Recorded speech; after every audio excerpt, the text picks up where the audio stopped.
क्या काम किया उसका सबूत दीजिए, और तभी आपको आपकी डिग्री मिलती है। ये बहुत फैसिनेटिंग है शिल्पी मैम, क्योंकि मुझे हमेशा लगता था कि ये चीज पढ़ाई जानी चाहिए।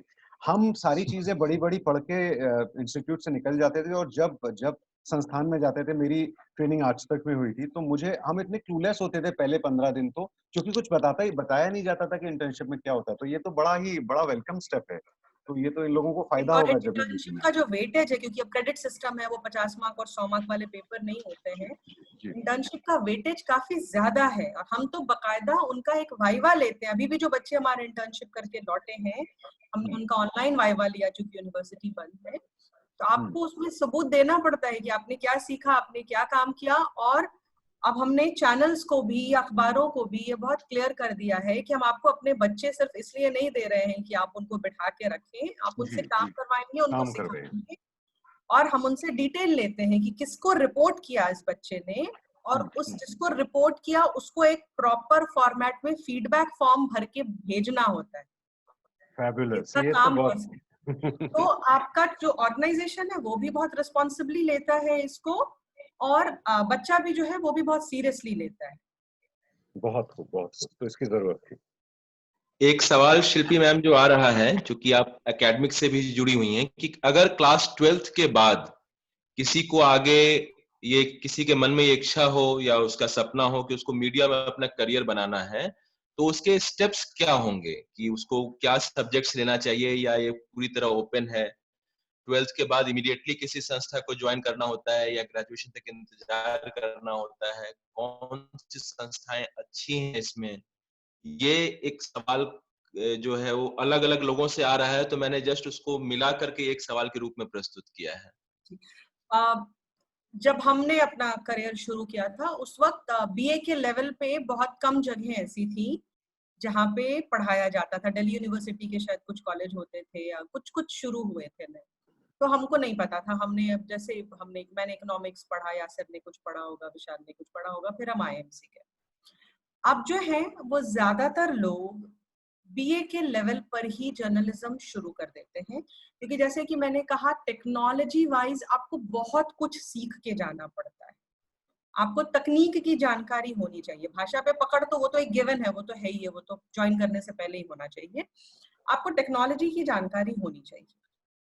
जो टेस्ट है, अलग अलग जो यूनिवर्सिटीज टेस्ट लेती हैं एंट्रेंस के लिए, वो मार्क्स आपको ऐसा नहीं है कि 90% नहीं आएंगे तो आपका एडमिशन नहीं होगा। आमतौर पे जो बेनेट यूनिवर्सिटी, जहाँ पे मैं हूँ अभी, वो टाइम्स ऑफ इंडिया की यूनिवर्सिटी है, बड़े स्ट्रिक्ट वो है हमारे, लेकिन हमने भी कट ऑफ 60% ही रखा हुआ है।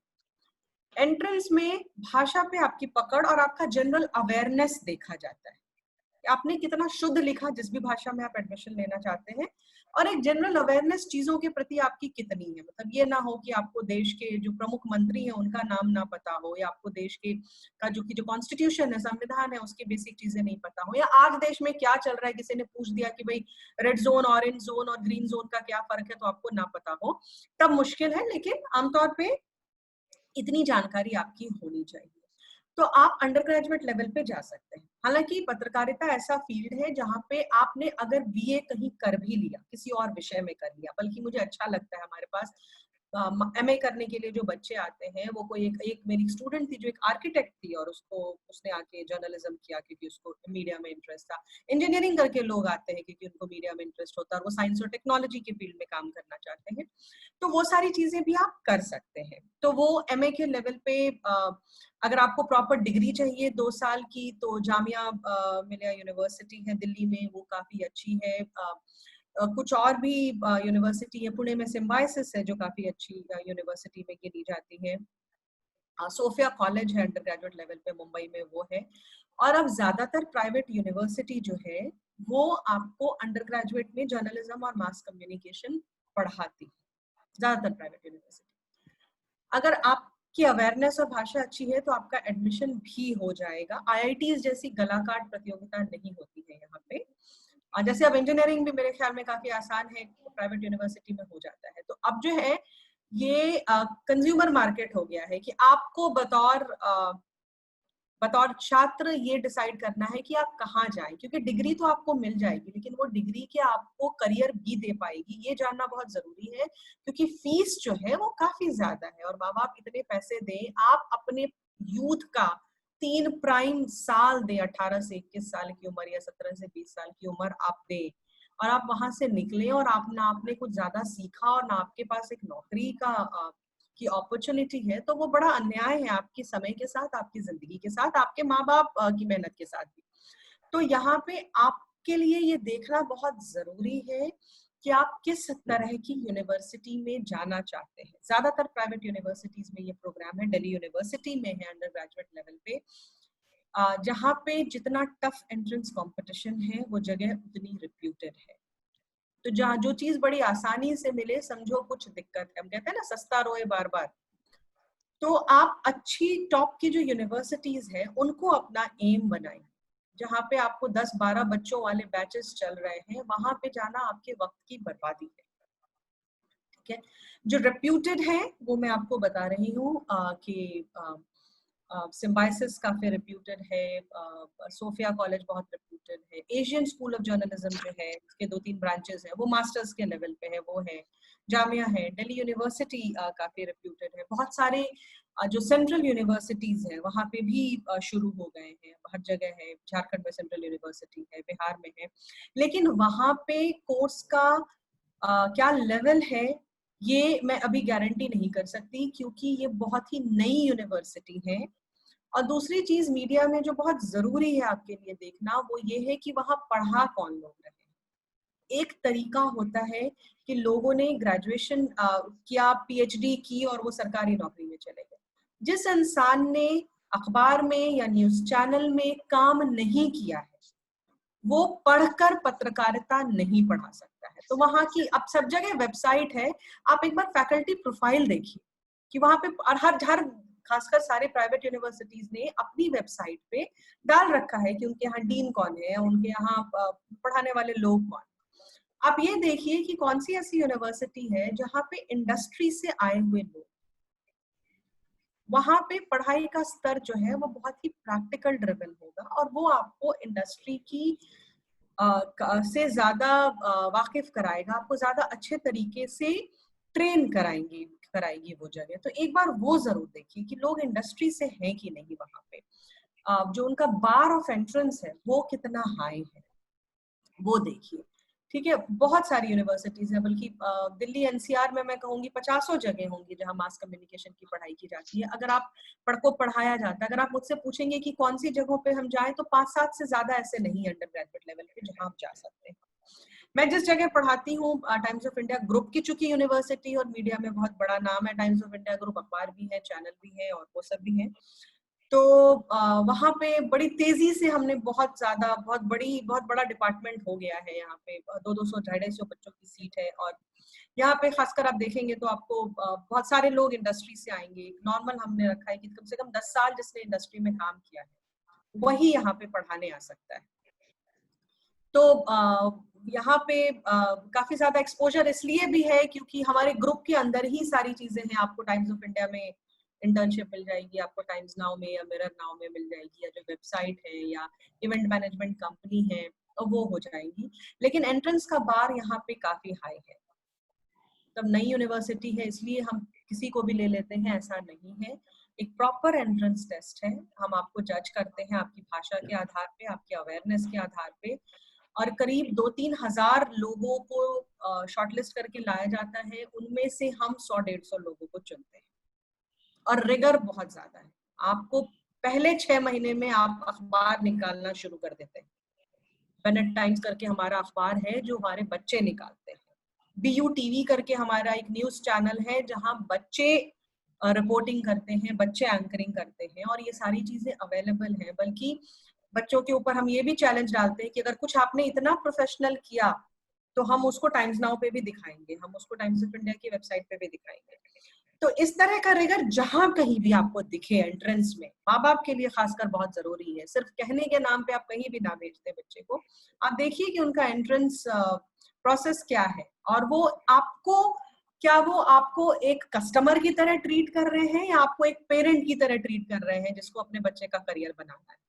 वो आपसे बड़े सारे लुभावने प्रोमिसेस कर रहे हैं, या जैसे हमारे जमाने में होता था कि टीचर की अपनी एक प्रतिष्ठा होती थी और वो उस तरीके से बात करता था, वो मार्केटिंग वालों के जैसे बात नहीं करता था जिसके जैसे वो आपको एक सामान बेच रहा है। तो वो ट्रीटमेंट मेरे ख्याल में आपका एक अच्छा लिटमस टेस्ट होना चाहिए कि वो यूनिवर्सिटी की तरह कर रही है या दुकानदारी कर रही है, तो वहीं भेजे। कोई फायदा नहीं है कि आप 3 साल के लिए इतना इन्वेस्ट करें बच्चे का वक्त, अपने पैसे, और वो ऐसी जगह जाए जहां से वो सिर्फ डिग्री लेके लौटे, समझदारी और समझ नहीं लौटे। एक सवाल जो बहुत ही स्टूडेंट्स और गार्जियंस अलग अलग घुमा फिरा कर पूछ रहे हैं, और मैं उसको डिप्लोमेटिकली पुट नहीं करके बिल्कुल स्ट्रेट फॉरवर्ड पुट कर रहा हूं, कि बच्चे पूछ रहे हैं कि अगर माँ बाप नहीं मान रहे हैं तो क्या करें, और पेरेंट्स कह रहे हैं अपने चैट में कि हमारा बच्चा हमारी नहीं सुनता है तो उसका क्या करें। तो ये यासिर, एक बार आप भी और एक शिल्पी मैम, एक बार आप भी अपना पर्सपेक्टिव शेयर कीजिए, क्योंकि आप लोग करियर में अपने जिस मुकाम पर हैं वो तो हैं ही, लेकिन घर में तो आप लोग पेरेंट्स ही हैं, और इसीलिए इस पर भी, और आपने जब ये संघर्ष किया होगा आज से 20-25 साल पहले करियर डिसीजन को लेके, तो मुझे यकीन है कि आपका संघर्ष जो है वो ज्यादा बड़ा रहा होगा, क्योंकि अवेयरनेस तो उस समय और भी कम थी मीडिया को करियर को लेकर। तो इस पर यासिर सर थोड़ा आप पर्सपेक्टिव अपना शेयर करें कि अगर बच्चे बोल रहे हैं कि हम मीडिया में जाना चाहते हैं, लेकिन हम पेरेंट्स जो है उनका दबाव है और उनका विकल्प बिल्कुल क्लियर है कि आप मेडिकल कर लीजिए चाहे इंजीनियरिंग कर लीजिए, और हम लोग दरभंगा जैसे शहर में थोड़ा सा ये बड़े शहरों के मुकाबले ये फीलिंग और भी ज्यादा होती है, उसमें आपका क्या सजेशन होगा बच्चों के लिए कि उसको कैसे डील करें, वो कैसे कन्विंस करें अपने पेरेंट्स को? देखिए, मैं यहीं से शुरू करूँगा विशाल, जो शिल्पी मैम ने जिस तरह एक्सप्लेन किया पूरा पर्सपेक्टिव। क्योंकि सीधी-सी बात यही है कि आपको ये इस इंडस्ट्री में आना है कि नहीं, और आई विश कि जिस वक़्त हम लोग कर रहे थे कोई ऐसा समझाने वाला होता। उन्होंने सारी चीज़ें बता दी हैं, बिल्कुल जिसको कहते हैं ना, बिल्कुल सामने रख दिए हैं आपके। आप डिसाइड करें कि इंस्टीट्यूट्स भी हैं, पढ़ाने वाले भी हैं, एडमिशन भी मिल जाएगा। और इसके बाद जो सवाल आएगा वहाँ से मेरा शुरू होता है, क्योंकि मैं इंडस्ट्री में काम कर रहा हूँ। शिल्पी मैम एकेडमिक्स में चली गई हैं और वो तैयार करती हैं बच्चों को।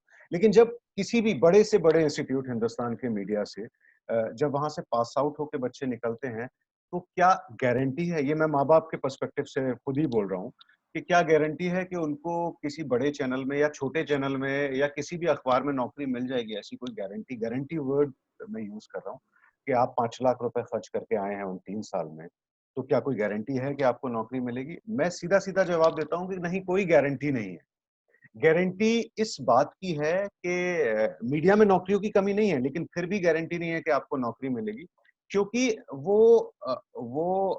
जो डिग्री लेके आप आए हैं, जो डिप्लोमा लेके आए हैं, वो बहुत बड़ा एंट्री पॉइंट है।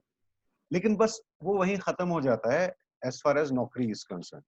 आपको अपने आप पर बहुत मेहनत करने की ज़रूरत है। आप कैसे स्टैंड आउट करते हो, आपका कोई स्पेशलाइज़ेशन है? और इस पॉइंट से मैं वापस वहाँ जाऊँगा जो सवाल आपने पूछा कि वो स्पेशलाइज़ेशन कैसे आएगा? वो स्पेशलाइज़ेशन तब आएगा जब आप वाक़ई अ, इतने श्योर हो कि आपको यही करना है, जब आपका पैशन वाक़ई ये है कि मुझे मीडिया में जाना है। वहाँ से आपको माँ-बाप के साथ बातचीत करना की शुरुआत होगी। जो माँ-बाप आपसे कह रहे हैं कि आपको इंजीनियरिंग करनी है। मैं अपनी मिसाल दूँगा कि मैंने अपना ग्रेजुएशन दिल्ली यूनिवर्सिटी से एनवायरमेंटल साइंस में किया। क्योंकि मेरे पिताजी केमिस्ट्री के प्रोफ़ेसर थे और फिर बाद में प्रिंसिपल थे कॉलेज के। तो उनका मानना था कि नहीं, इस देश में साइंस पढ़ के ही भला हो सकता है, और ये हम सब जो छोटे शहरों से आते हैं उन वहाँ पर माँ-बाप ऐसा ही मानते हैं। आईआईटी, इंजीनियरिंग, मेडिकल, है ना, यूपीएससी। वो अपनी जगह बिल्कुल ठीक है, वो हमारे बारे में अच्छा सोचते हैं, और मेरे बारे में मेरे पिताजी सोचते थे नहीं कि आपको साइंस ही करनी है, जबकि मैं लिटरेचर करना चाहता था। वहाँ पर मैंने उनकी बात मान ली, मैंने बीएससी की, क्योंकि मुझे लगता था कि जो मैं करना चाहता हूँ वो वहाँ इसका भी, जो मैं कर रहा हूँ उससे भी रास्ता निकल आएगा। फिर जब मैंने एमएससी में एडमिशन लिया तो मैं इतना ज़्यादा कन्फ्यूज़न में था कि मुझे ये करना नहीं है, और वो कन्फ्यूज़न इतना स्ट्रॉन्ग था, और वो मेरे अंदर जो अंदर से आवाज़ आ रही थी वो इतनी स्ट्रॉन्ग थी कि मैंने अपने पापा को एक दिन बैठा के और बिल्कुल ठीक से हम लोगों ने बात की, कॉन्वर्सेशन जिसको कहते हैं प्रॉपर, और मैंने उनसे कहा कि मैं ये जो मेरा एडमिशन हुआ था एमएससी टॉक्सिकोलॉजी में, जो कि एक बहुत ही स्पेशलाइज्ड ब्रांच है जिसकी हिंदुस्तान में बहुत कम सीट्स भी हैं, और उसमें मैं साइंटिस्ट बनने की राह पर था जो मैं नहीं बनना चाहता था। मैंने अपने पापा को समझाया जो कि प्रोफेसर हैं केमिस्ट्री के, जो कि बहुत खुश हैं कि उनके बेटे का टॉक्सिकोलॉजी में मास्टर्स में एंट्रेंस में हो गया है। और मैंने उनको समझाया कि मैं ये नहीं करना चाहता हूँ, मेरा इंटरेस्ट स्टोरी टेलिंग में है, लिखने में है, और मैं अखबारों में भी काम कर चुका हूँ। ये ग्रेजुएशन के दौरान था, क्योंकि मैं जब कॉलेज में था तब भी ये सब लिखने पढ़ने का काम कर रहा था। और ये लंबी सी बातचीत हुई जिसके बाद वो भी पढ़े लिखे आदमी हैं, आप सबके माता-पिता भी ज़िंदगी देखे हुए हैं, पढ़े लिखे हैं। तो अगर आप इतने पैशनेट हैं, तो वो आपकी बात समझेंगे। लेकिन वो पैशन आपके अंदर से आना चाहिए, कि आपको वाक़ई करना है, या आप सिर्फ़ जैसा कि शिल्पी मैम ने कहा कि सिर्फ़ आपको एंकरिंग करनी है इसलिए आप मीडिया में आना चाहते हैं, जो ग्लैमर फैक्टर है, वही आपको एक्साइट कर रहा है। वो media is not only about anchoring, और वो बहुत छोटा-सा हिस्सा है पूरे इंडस्ट्री का, पूरे यूनिवर्स का, मीडिया के, और नौकरी का बतौर। मैं ऐसे आपको बहुत से पोस्ट चैनल के अंदर बता सकता हूँ जिनको अगर आप सैलरी वाइज भी देखें तो एंकर से बहुत ज्यादा कमाते हैं, एंकर से अच्छा काम भी करते हैं।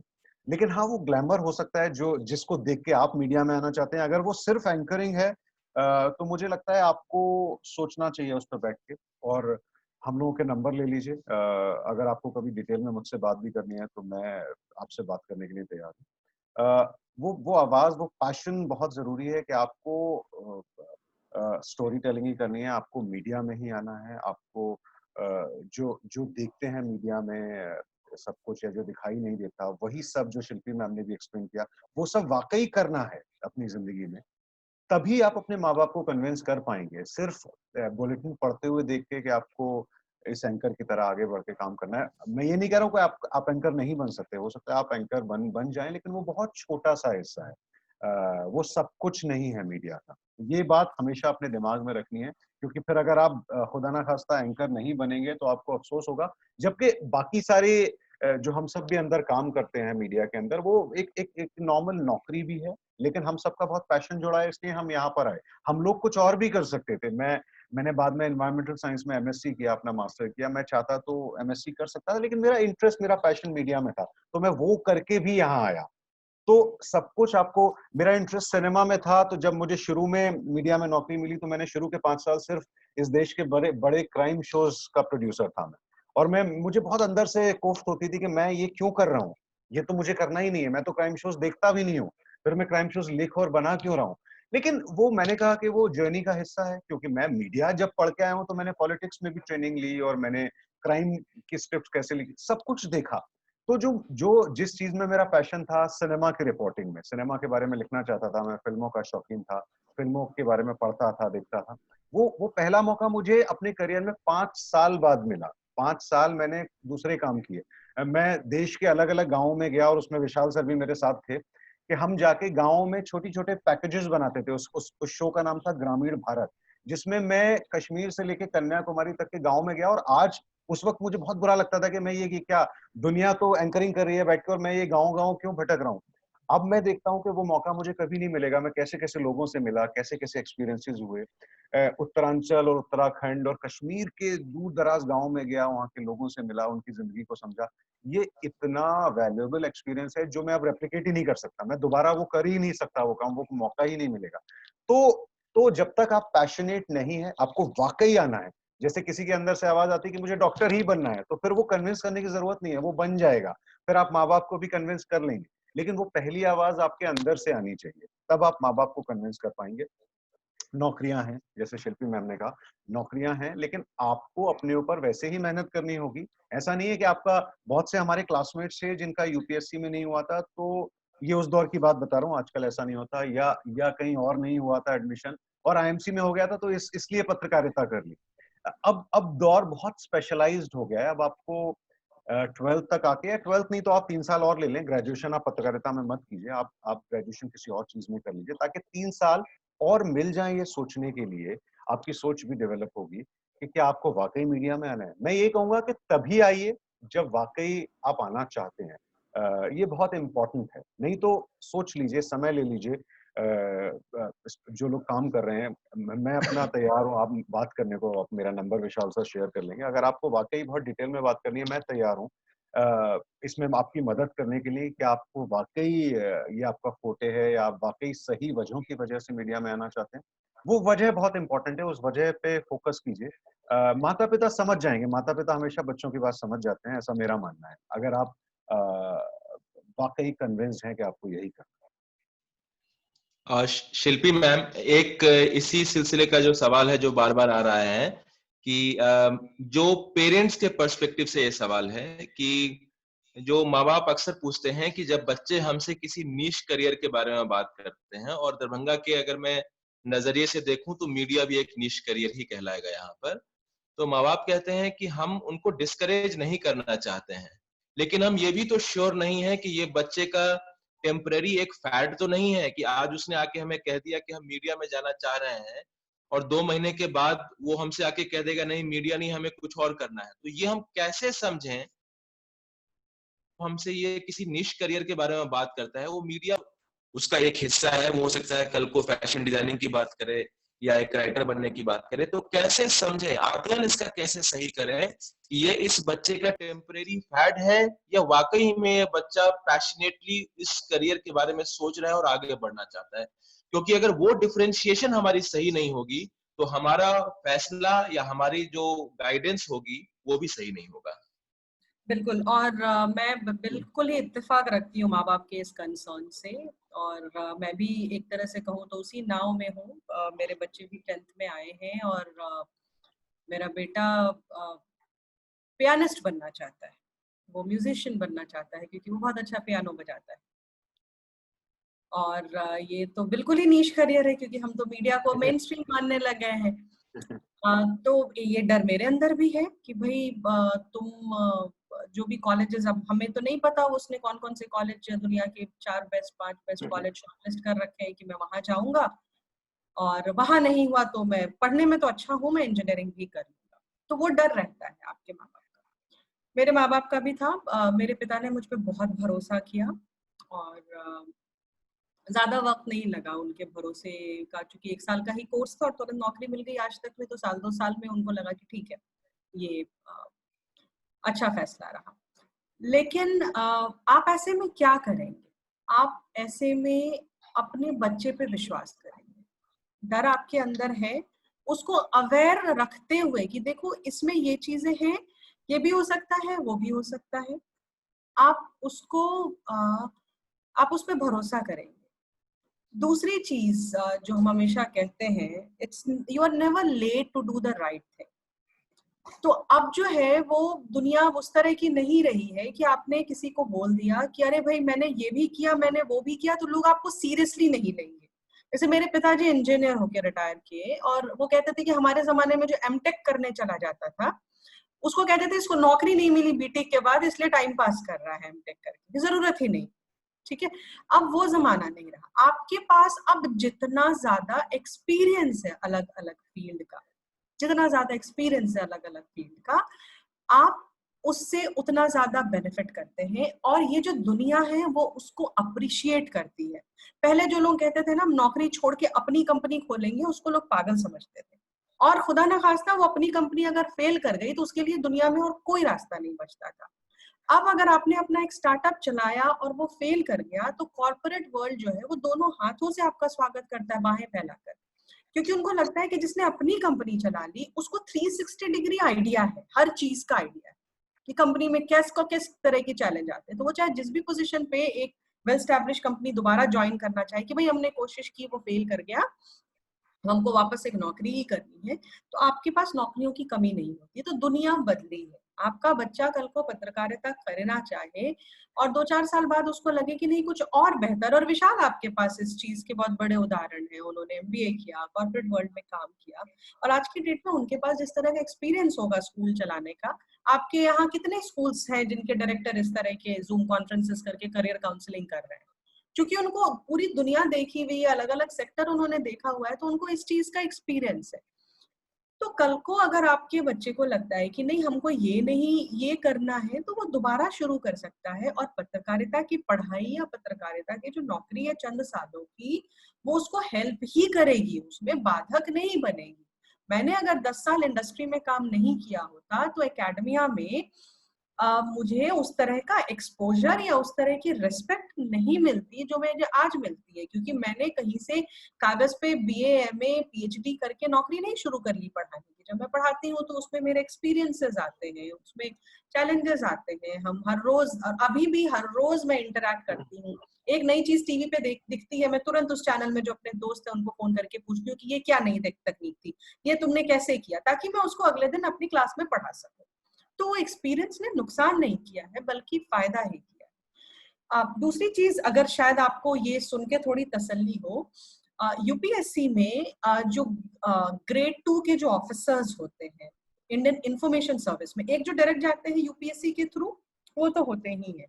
जो लेवल 2 के ऑफिसर्स होते हैं इंडियन इंफॉर्मेशन सर्विस में, उनकी भर्ती, वहां पे उनकी एलिजिबिलिटी जो होती है वो पत्रकारिता होती है। आपने जर्नलिज्म 4-5 साल कर लिया, आपने पढ़ाई की, आपने इंडस्ट्री में काम किया, उसके बाद ही आप उसके लिए एलिजिबल होते हैं और उसका फॉर्म भर पाते हैं। तो ये जो है, कल को आपको लगे कि नहीं जर्नलिज्म कर लिया तुमने, 2-3 साल नौकरी कर ली, अब चलो सरकारी नौकरी करो और वो ज्यादा अच्छा है, तो वो एक रास्ता आपके बच्चे के लिए हमेशा खुला हुआ है। तो मैं बच्चों से भी यही कहूंगी, देखो माँ बाप हमेशा गलत नहीं होते हैं, उन्होंने दुनिया देखी है, अपनी एक पूरी पीढ़ी देखी है, और उनको पता है किस तरह के खतरे हैं, और उनको पता है कि for a life you need a livelihood.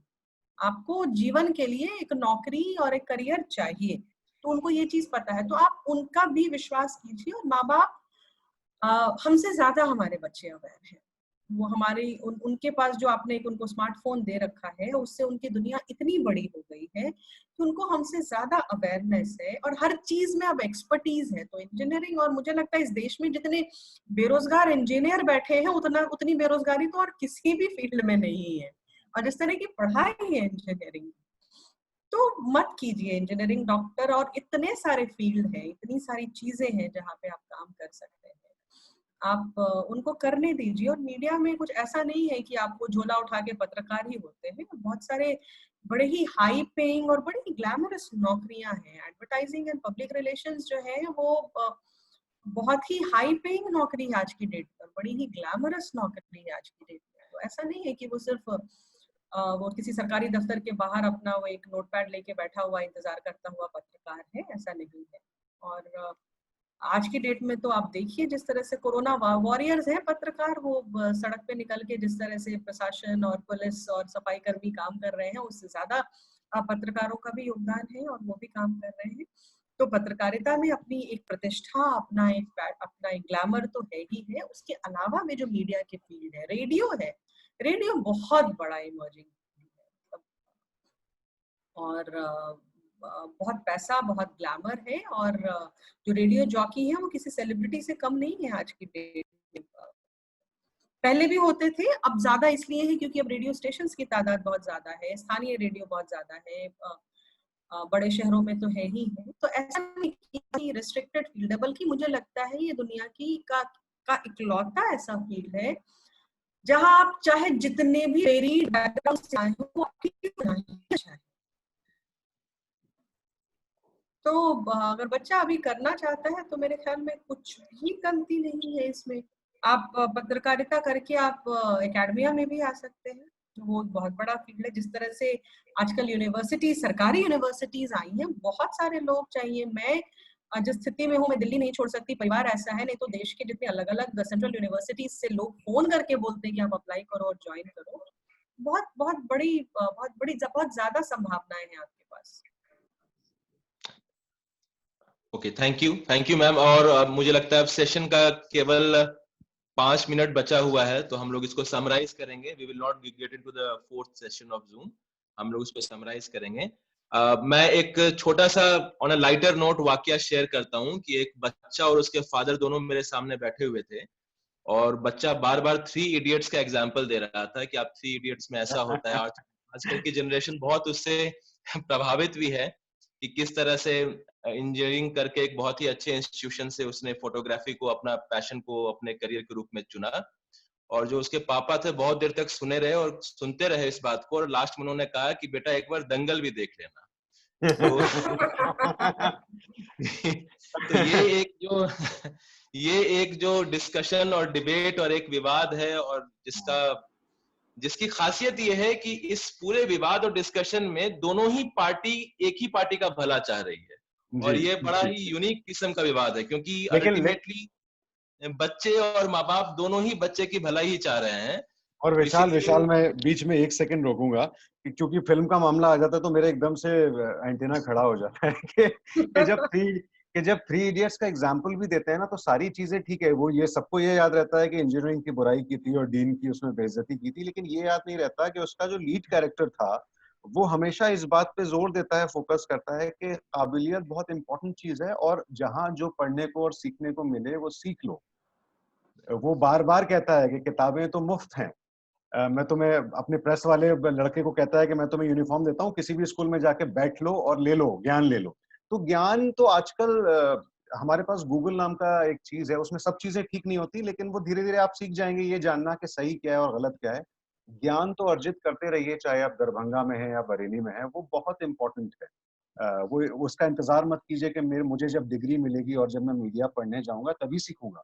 ऐसा अब वो बाउंड्रीज खत्म हो गई हैं इस नई दुनिया में। चलिए यासिर सर आपका और शिल्पी मैम आपका बहुत बहुत मैं शुक्रगुजार हूँ। Many thanks to both of you कि आप लोगों ने अब इतना वक्त निकाला, और इसके लिए दरभंगा की तरफ से मैं कह सकता हूँ, क्योंकि बहुत सारे ऐसे भी बच्चे जुड़े हुए हैं जो कि हमारे स्कूल के नहीं हैं, और पेरेंट्स भी ऐसे हैं जो कि दूसरे स्कूलों के भी जुड़े हुए हैं इसमें। So many thanks. It was an absolute honor and privilege to have both of you here. Thank you very much. विशाल बहुत शुक्रिया। मैं बस ये कहना चाहूंगा कि देखिए 2 चीजें, एक तो शिल्पी मैम ने इतनी सारी चीजें बताई जो जिनसे हम भी कट गए हैं रोज की नौकरी में, और मेरे लिए बहुत सीखने वाली चीज रही अपने आप भी, एक प्रोफेशनल के तौर पर भी। और मेरा ये भी मानना है कि जवाबों से ज्यादा ना सवालों की अहमियत होती है, और जो सवाल आए हैं ना बड़े स्पेसिफिक सवाल, मतलब ये लोग सही रास्ते पे हैं ये सारे बच्चे, क्योंकि इनके सवाल बिल्कुल सही थे, सीधे सवाल थे, और सवाल से ही आगे रास्ता मिलता है। इन्होंने बिल्कुल स्पेसिफिक सवाल पूछे। मुझे नहीं पता मैं और शिल्पी मैम जवाब उनका उतना दे पाए कि नहीं, लेकिन मुझे लगता है कहीं ना कहीं बीच में एक रास्ता तो मिल ही गया है। और जैसा कि मैंने कहा, मैं फिर रिपीट करता हूँ कि आपके थ्रू ये लोग मुझसे कभी भी संपर्क करना चाहें तो मैं हाजिर हूँ, और मैं कभी भी बात करने के लिए तैयार हूँ। शिल्पी मैम। थैंक यू यासिर, बहुत अच्छा लगा यासिर और विशाल से मिलके, और आप सारे बच्चों से जुड़ करके और आपसे बात करके। आप जब चाहें मुझे संपर्क कर सकते हैं, आप जब चाहें अपने करियर से जुड़े जो भी आपके सवाल है वो कर सकते हैं। बस एक चीज का हमेशा ध्यान रखिएगा, जो मेरे पिता मुझसे कहा करते थे, मैं अपने बच्चों को कहती हूँ, आप कभी अपने बच्चों को कहेंगे, वो चीज जो है वो इंडस्ट्री बदल जाएगी, करियर बदल जाएगा, वो कभी नहीं बदलेगी। There is no shortcut to success. आप पैशन का मतलब ये नहीं है कि माँ बाप आपको एक दिशा में ले जाना चाहते हैं तो आपको वो, चूंकि वो दिशा पसंद नहीं है तो आप बोले मुझे ये करना है। पैशन का मतलब ये है कि उस चीज के प्रति आपकी लगन नजर आए, और आप उसमें आप जितनी आप मेहनत करते जाएंगे ना, एक लेवल होता है, एक समय के बाद इंटेलिजेंस का काम खत्म हो जाता है। उसके बाद सिर्फ और सिर्फ आपकी मेहनत आपको आगे लेके जाती है, और उसका दूसरा कोई विकल्प नहीं, उसका दूसरा कोई विकल्प नहीं। तो कभी भी किसी की भी सफलता के पीछे आप सोचिए कि अगर आप उसका 1 पैसा देख रहे हैं तो 99 पैसा उस इंसान ने रात भर खुद को डुबा के, खत्म करके, मेहनत करके वहां तक अपनी जगह बनाई है। कहीं भी पहुंचने का रास्ता जो है वो आसान नहीं होता है। कोई भी चोटी हो उसकी ऊंचाई उतनी ही दुरूह होती है, और दूसरी चीज, आप चाहे जितनी भी ऊंचाई पे पहुंच जाए, कोई ना कोई आपका इंतजार वहां पहले से कर रहा है, कोई आपसे पहले वहां पहुंच चुका है। हर एक की जिंदगी का अपना एक रास्ता होता है। आप किसी और से खुद को कंपेयर ना करें, आप अपने आप से खुद को कंपेयर करें, और ये देखें कि आपने कोई दिन भर में सफर पूरा किया या नहीं किया। आप उसी जगह तो नहीं बैठ के बाकियों को देख रहे हैं, और कुछ नहीं है, चाहे आप जिस भी फील्ड में जाना चाहें। Thank you very much Shilpi ma'am, thank you very much Yasir sir. Thank you जो पेरेंट्स और गार्जियंस हमारे साथ जुड़े हैं, आप लोगों का बहुत बहुत शुक्रिया। थैंक यू बच्चों की आपने अपने संडे का सुबह का समय आपने निकाला। इसका मतलब है कि पैशन की जो पहली सीढ़ी है वो आपने चढ़ ली है, क्योंकि यही सब जो चीजें छोटी छोटी होती हैं, ये आपके अंदर और आपके घर वालों के अंदर भी भरोसा जगाती हैं कि आप किसी चीज के प्रति वाकई में सीरियस हैं, गंभीर हैं, पैशनेट हैं। Thank you very much. अगले हफ्ते हम लोग संडे को फिर से मिलेंगे किसी एक नए करियर को लेकर। Thank you so thank you much. Vishal, आप Thank सबको you, बहुत Vishal. शुभकामनाएं बच्चों। All the best. Thank you.